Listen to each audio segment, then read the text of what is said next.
Sixway Stadium, the new home of Worcester City, is hosting Step 3 football this season. Following back-to-back promotions, including a playoff victory in May at Kettering Town, City have started their Southern League Premier Division Central campaign in steady fashion, having won 1, drawn 2 and lost 2 of their 5 matches so far. Currently sitting in 14th in the table, I asked manager Chris Corns, ahead of today's match versus third place Kettering Town, what are the main differences he has already noticed between Step 3 and Step 4 football?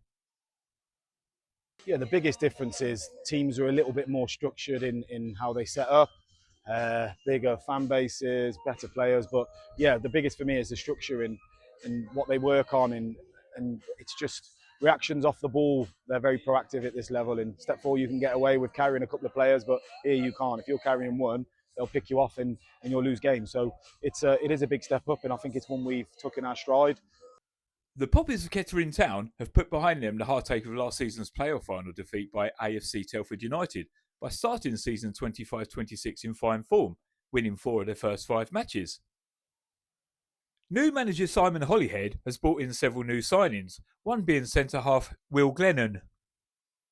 Formerly of AFC Rushden and Diamonds, St Ives Town and Bedford Town, how has Will settled in at his new club? Yeah, it's a great club. The gaffer's been amazing. All the lads, it's a tight dressing room. And yeah, we've just got a lot of quality in the team. So hopefully we carry on this good run of form into the rest of the season and do well. On to the match now, and the visitors of Kettering Town got the game underway. They controlled the opening exchanges, but without creating anything. And in fact, it was Worcester who had the first effort on goal, Alexander comfortably saving Rowe's shot.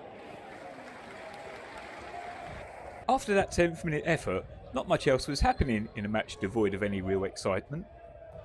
This 30th minute free kick just about summing up the afternoon's entertainment so far. Proceedings were livened up briefly after this strong challenge from Palmer on Stanley, momentarily upsetting the Poppies bench.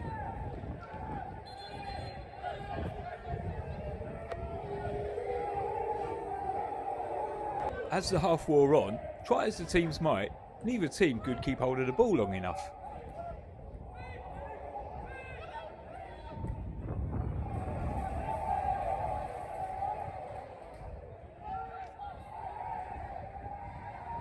And when they did, the rare chances that were created were wasted.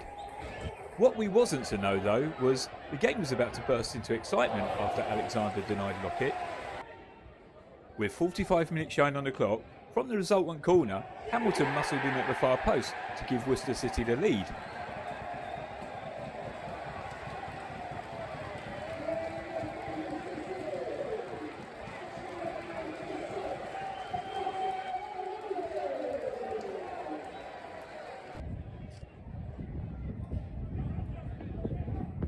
That lead was short-lived though, and straight from the kick-off, Kettering Town went up the other end to equalise immediately.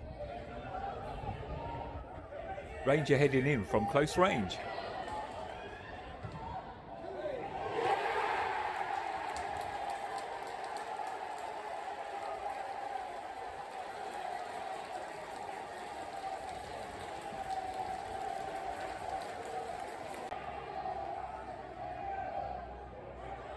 All square then, as the ref blew for half-time.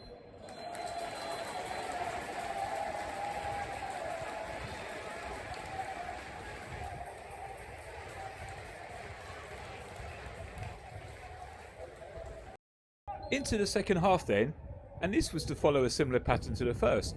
Plenty of effort, but not much quality, especially the finishing.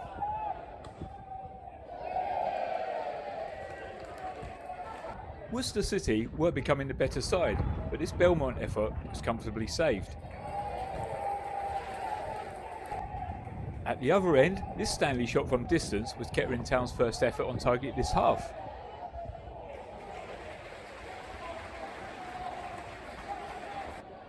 Wayward finishing really was the order of the day now. Lockett's decent pullback deserving better.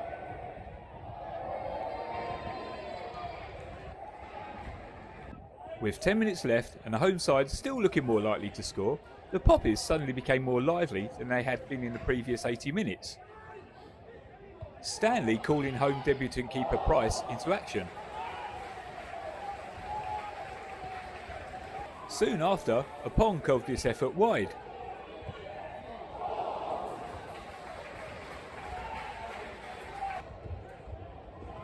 And this one over.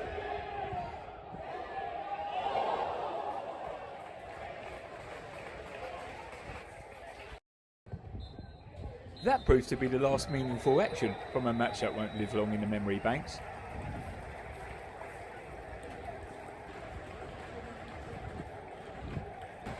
After the wonderfully vocal Kettering Town fans acknowledged their team's effort, I spoke to both managers afterwards and asked them their thoughts on their team's performance. I thought we were the better side, and I think we probably deserved to take 3 points home. But you've got to be better in front of goal with the amount of chances or times we've got into the final third and into their box, and we've not really made their keeper work too much. And our keeper's had absolutely nothing to do. We should do better, but I think on the whole, before the game, if I'd have been asked if you'd have took a point, I probably would have. But I think, yeah, they've had a bit of the ball at times, but we got out a lot with the formation we played in. We should have scored or actually made the keeper work a lot more. But on the whole, I suppose you've got to be happy against Kettering. Big side, big club. They do things right, and they're a good side. Left wing and right wing are brilliant. Striker's good. Midfield rotated really well. But I thought we were more than a match, and I thought we were the better team on the day. And we probably deserved to win, but we'll take a point and move it on to Wednesday. Not good enough. I'm not happy. Hence the half an hour delay in coming out from the changing room. We should be playing better than that. Contrasting emotions then, and as the Worcester City fans left the stadium, they were satisfied with the point, but knowing they probably could have taken all three.